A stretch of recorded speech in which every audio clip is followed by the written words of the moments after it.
strategy and politics are in play at mahjong tables all over Australia this month.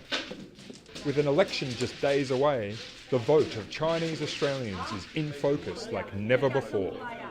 Leaders have launched campaigns on WeChat, and the first ever debate in Mandarin was held last month.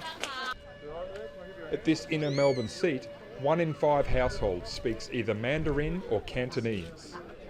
The vote promises to make history by electing the first ever Chinese Australian female MP to the lower house.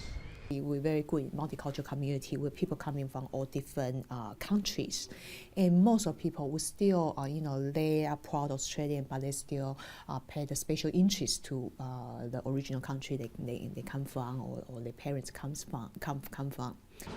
About 1.2 million people of Chinese ancestry live in Australia, making up about 5.6% of the population. They have a rich and diverse heritage. Some arrived as students from China in the 1980s. Others came later from places like Hong Kong, Malaysia and Taiwan. Recent decades have seen an influx of middle-class migrants. This election will also see a generation born in Australia registering their vote. Their views span the political spectrum. We'd like to have good systems, say in health, education, and the transport system, the roads, of course, about ethics as well. But a common priority is the relationship between Canberra and Beijing. Diplomatic ties between the two nations have been rocky recently, amid accusations of political interference. One commentator says many fear the rhetoric is reflecting badly on the community.